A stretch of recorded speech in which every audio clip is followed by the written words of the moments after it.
Yes, Adam proud na na-eto maka na ọzọ ka mbụ. Whatever. Thank you. Daalụ nwoke ọma. Ngwa tụzie m afọ ọhụụ ka m mata. Ite na m etufugo. Itugo onwe gị afọ ole? Mba, afa nwa Obiora, urukwa Ojemba. Mana na afa nke ị na-enye ndị mmadụ karịrị. Obiora, Ojemba enwe iro. Ojemba enwe iro. Maka na ihe nji wee sị gị na ị ga-akọntinu ọzabanya bụ Ojemba enwe iro bụ na one na ị ga-abịagode na be anyị na Jenụwarị. Ifugo na ijego mba. Okay. And ịbịa na be anyị, ndị be anyị ga-ara ike gị. M ga-ara ikekwa imekwa gị introduce to other. Ebe a nke ị ga-enyezi m ya bụ afa. Ebe ka m ga-enyezi gị ya bụ afa. Ọ ịbịa na be anyị. Ikwegokwa m nkwa. Ekwego m nkwa. Ana m na-emezu ya.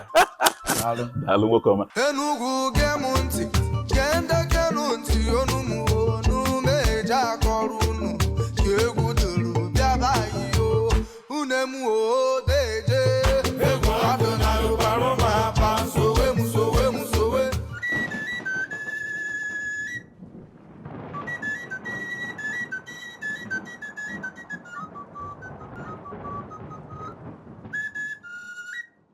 Ọhaneze ndị ọma ndị na-ege ntị n'ụbọchị nke taa, nwere nwa chefu na nka bụkwa nwanne unu nwoke Uche Chimereze, onye ọ na-aka mma n'asụsụ Igbo. Ile anya n'aka ekpe m, ị ga-ahụ nwoke mara mma. Anyị ga-amata ya n'ụbọchị nke taa. Nwoke ọma, daalụ. Ndewo. Biko, ọ ga-amasị ụwa niile ka ị kelee ndị na-ekiri ya bụ Ojemba na Obiora. Okay.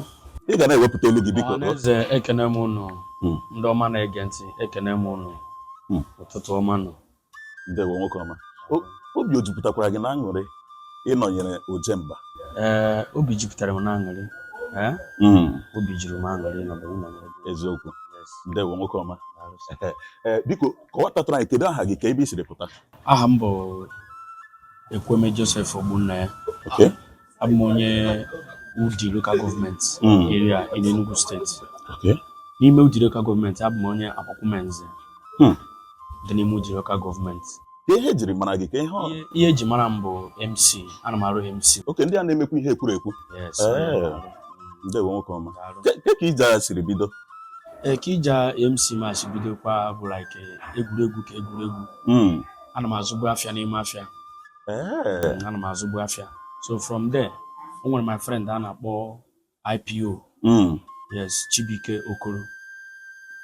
So o wee kpọọ m sị m nna enwekwana ihe ọ chọrọ ka m baa into.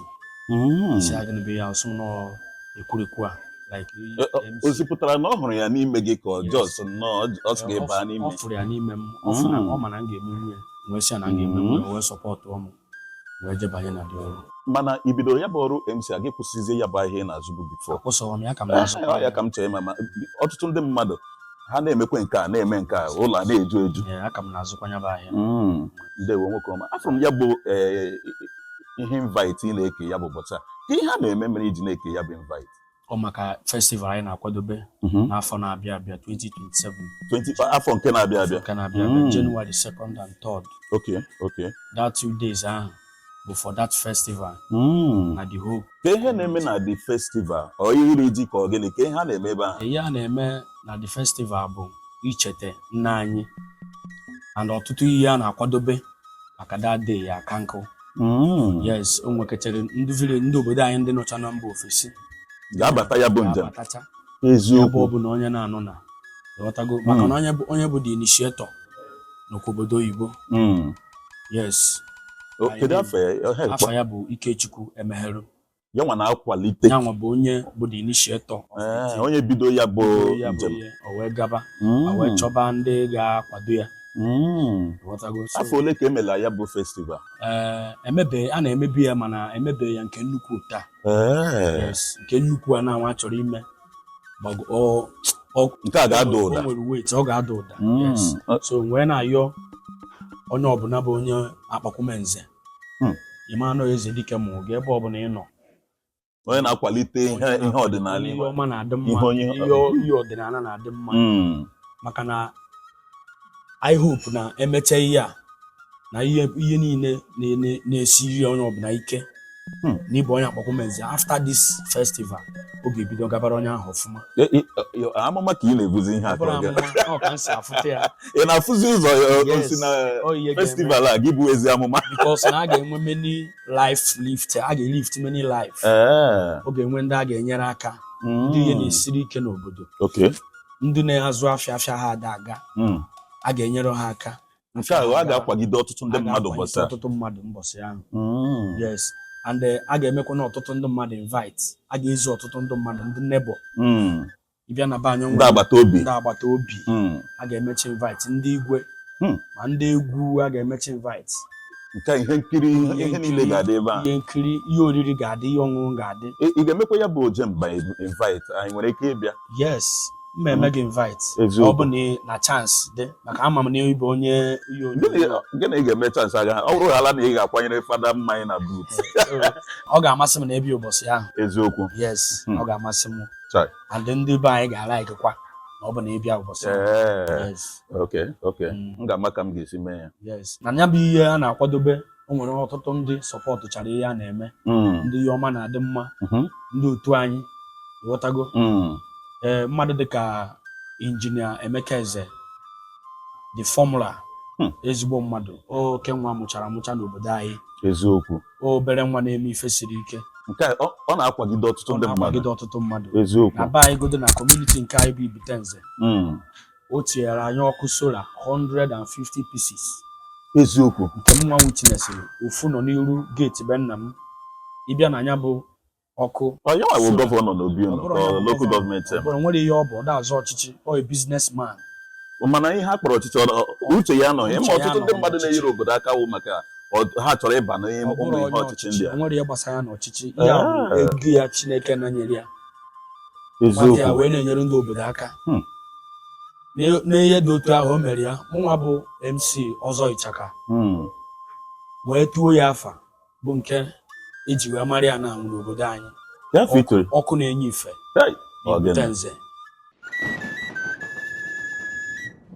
ana m agbazikwa ya na-akpọkwa ya double transformer maka na onye nyere gị ọkụ iji afụ ụzọ enyego gị ihe eziokwu onwe nkwagide karịrị itinyere obodo ọkụ ana m agwa gị eziokwu itinyere obodo ọkụ gbapere obodo mmiri ihe a wee ihe ụzọ na-abụọ o tinyegoro anyị ọkụ gbapuo mmiri gbapụkwa mmiri tinye n'elu na be ya ndị mmadụ na-abịa ekuru na-aṅụ free ezigbo ndụ ezigbo mmadụ ka ọ bụ n'ihe festival a na-akwadobe ọ kwadoro anyị nwa ọ kwadoro ndị village the whole community eziokwu ma ndị friends ya nọcha na mba nọcha n'obodo niile dị iche iche na-abụrụ ndị be anyị na-abụrụ ndị Enugu steeti eziokwu ma onye akụ o nwere ebe a na-akpọ akụ ọnụ awa neighboring village from Igbo etiti nebia enyi ya nwoke ọ sọpọtụrụ ya wuti akpọla afọ ego ọ sọpọtụrụ ya wuti nnukwu ego o nwekwara onye nke kpụnyere ya efi na-abụ life cow ọtụtụ ndị kwadoro ya ịma na asị na ọgaranya jere mba anụ juru akpa eziokwu dị ndị o nyere bụ ihe nyere ya ịghọta ọ kwadoro anyị wuti nnukwu ihe nke a wee na-ekele ya n'ụzọ pụrụ iche ana m ekene ya maka nke ahụ maka na ọ dịrị izi wee na-ekenekwazị ndị niile kwadochara anyị mmadụ dịka Honorable Okechukwu onye nke eji Zion wee mara ebe ka Odike 1 na Akwakumenze ana m ekenekwa ya ọ kwadokwara anyị wuchi nnukwu ego eziokwu yes ọtụtụ ndị dị iche iche ana m ekene ha ncha niile ma ndị chetara afọ ha ma ndị na-echeta ka ọ ghara ịdị ka na o nwere ndị kpọrọ afọ ga-rapụzie ndị ọzọ ana m ekenekwa mmadụ dịka the committee chairman the general chairman of this occasion anyị na-akwadobe Honorable Uchechukwu Unodife ana m etu ya Ọzọ Unodife ọ bụkwa onye ekwurekwu ibe m na ka afọ ị ga-eto nnọọ ọ dị ka ị na-enye ndị mmadụ kedu ofu afọ ị ga-eto ka ị ga-eto obi ọra ana m ekene ya ọfụma maka na ọ dịrị izi mana tupu ị na-ala gaa nye m ofu afa ka mkpata ma ọ ga-abara m enye gị afa yes wee na-ekenekwazi ndị niile na-akwadobe the chairman of the press committee Dr. Bertrand Odume yes o mere ọra ka ọ bụ ọ zụrụ ụmụ ogbenye ana m ekene ya n'ụzọ pụrụ iche wee na-ekenekwazi the whole committees wee na-ekene the chairman of cultural committee uche nke mụ bụ memba na ya na-akwadobe ihe a na-eme mana a na-enwe committee ekere ya eke the chairman of my own committee bụ High Chief Paul Nwankwọ ana m ekene ya ọfụma ihe a ụmụ nwoke ndị gbasiri ike na-akpọ aha ya High Chief Paul Nwankwọ ezigbo mmadụ so onye bụ the chairman planning committee in culture nya ihe gbasara omenala ihe a m bịakwara ime na ọ ma maka ya yes ana m ekene ya n'ụzọ pụrụ iche maka na ọ dịrị izi mmadụ iwepụta time ya na-akwagide ha na-eme so ana m agwa onye ọbụla ebe ọbụla ị nọ Jenụwarị 2027 tinyebe arụ biko bata ebe ọbụla ị nọ ijide ego moto bata ego moto ị ga-eji wee nachi abụrụ problem maka anyị nwere ndị ga-akwado gị ịghọtago anyị nwegachara ndị ọzọ na be anyị like mụnwa ị na-anya efu n'afọ m bụ MC Ọzọ Ịchaka dacha ọzọ ahụ n'ebe ahụ ichiri ọzọ my father chiri ọzọ ịbịa na be anyị ọ bụ na onye ọzọ nwụọ akwaba onye ọzọ a na-enwe ofu nwa ya a ga-eje gbaa afa jee n'omenala chọọ ka a mara onye ga-anọchite anya ya n'obi. Yes, my father bụ nnukwu mmadụ na be anyị afọ ya bụ Ọzọ Egenwe na Mba bụ ọzọ onye nke eji Ọzọ Ekwueme wee mara. Is late now mana ana m ekene ya n'ụzọ pụrụ iche maka na ọmụnwa bụ ọnọchie anya ya onye m ji wee bụrụ afa m ji wee bụrụ Ọzọ. Ịbịa na be anyị nwere ya na-akpọ Ọzọ takịrị nya Ọzọ nke obere oye mbụ kịta ọ nwụrụ na nwa ọmụnwa na-anọchite anya ya ịwụzi Ọzọ nke obere. Oke ka nọ na nke obere emepe emekwa na mgbagotekwa o nwere eji m ga-eru na emezie m omenala. Yes, ichizi abụzie m dị me n'ọzọ. Eziokwu. Yes, ọtụtụ ndị ọzọ dị iche iche. Ruo mgbe ahụ m na-akpọzi gị n'ekwentị o nwere ike mma m pik zi kọlụ mma na-epik. Ị ga na-epik. Yes, ọ na-epik kọlụ gị. Maka na ikwukwere ọtụtụ ndị mmadụ na-egekwa ntị asị na ọkụkọ ada arapụ onye kwuru ya ọdụ ebe ka m toro ihe na-aka ịtọ ọgụnwa itororo ị na-ịtọ ịtọ ana m ana ịtọ osikwa gị n'obi. Yes, reason nji ana ịtọ bụ na nna m ahụ a na-ekwu okwu ya egbugoro ya efi anyị akwa gị ọfụma ịghọtago. So onye mere ọ ji abụ mpụta a na-ana ịtọ asị na egwe obere nwa na-ana ịtọ. Yes, adị m proud na-ana ịtọ maka na ọzọ ka mbụ ịghọtago. Thank you. Daalụ nwoke ọma. Ngwa tụzie m afọ ọhụụ ka m mata ite na m echefugo itugo onwe gị afọ ole? Mba, afọ nwa Obiora urukwa Ojemba mana na afọ nke ị na-enye ndị mmadụ karịrị. Obiora Ojemba enwe iro. Ojemba enwe iro maka na ihe nji wee sị gị na ị ga-akọntinu ọzabanya bụ Ojemba enwe iro bụ na nwaanyị na ị ga-abịagode na be anyị na Jenụwarị ifugo na ijego mba and ịbịa na be anyị ndị be anyị ga-ara ike gị m ga-ara ikekwa imekwa gị introduce to ọda ebe nke ị ga-enyezi m ya bụ afa ka m ga-enyezi gị ya bụ afa ịbịa na be anyị ikwegokwa m nkwa ekwego m nkwa ana m na-emezu ya. Daalụ nwoke ọma. Dịka anyị na-akwalite ya bụ asụsụ Igbo na-akwalite omenala nnọọ obere okwu ndụmọdụ ị nwere nye ndị na-ekiri ya bụ Ojemba. Okwu ndụmọdụ m nwere nye ndị na-ekiri ọha na eze na-ege anyị ntị na-ekiri anyị bụ ndị na-akwalite asụsụ Igbo. Ya bụ asụsụ Igbo amakakwanụ maka na apụtara m fụ maazị onye Igbo ana m ga na-akwalitekwa ya bụ asụsụ Igbo n'ebe ọbụla m nọ bụ ndị Igbo na ya ana m alaiki ịsụ Igbo. Ọ na-amasị m ịsụ asụsụ Igbo ebe ahụ ka a mara ebe m si wee pụta. Eziokwu dị ya. Ịma na asụ na Igbo na-asụ n'onu n'onu mana akwụkwọ bụrụ ofu ịghọtago. So ịbịa na be anyị enwegasịrị asụsụ dị iche iche anyị mụ na ndị ọ bụ na onye be anyị ka ịbụ na mụ na gị ga na-asụ asụsụ anyị eziokwu ịghọtago. So alaikụrụ m asụsụ Igbo. Ana m agwa onye ọbụla ebe ọbụla ị nọ na-akwado asụsụ Igbo.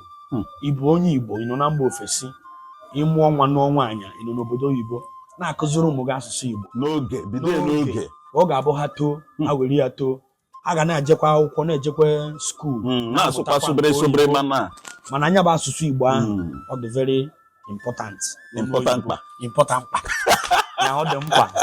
Yes, ndewo nwoke ọma. Ọha na eze ndị kiri anyị n'ụbọchị nke taa anwela nwa chefuo na nka bụkwa nwanne unu nwoke Uche Chimereze nwatakịrị Chukwu gọziri n'ụzọ pụrụ iche wee nye ala Igbo wee nyekwe asụsụ Igbo. Nwoke ọma ngwa kelee ọha na eze ndị kiri anyị n'ụbọchị nke taa na nke ka anyị labazie na mmiri chọrọ ịzụ. Ọha na eze ekene m unu daalụ nụ ọ ga-adịrị unu na mma ise ihe ọbụla nke onye na-emebe ihe ọma ọ ga na-aga ọfụma ise ndị na-azụ afịa obere mbọ nnukwu ego ise unugo n'ọnụ ọkụkọ unu ga-ere n'ọnụ ewu ise unugo n'ọnụ ewu unu ga-ere n'ọnụ efi ise ndị na-arụ ọrụ aka a ga na-enweta ọrụ ise ndị na-arụ ọrụ oyibo promoshọn ise ndị isi ọ na-ama nji unu ụgwọ ise ọnwa zuo akwụ unu ụgwọ ọrụ ise ya gaba. Chineke ekpere abara m n'arụ ama m na ị na-afụ ụzọ. Ndewo nwoke ọma. Anyị abịala ya na mpịachi n'ụbọchị nke taa dịka m kwuru na mbụ aka bụkwa nwanne unu nwoke Uche Chimereze onye ọ na-aka mma n'asụsụ Igbo. Ndewo.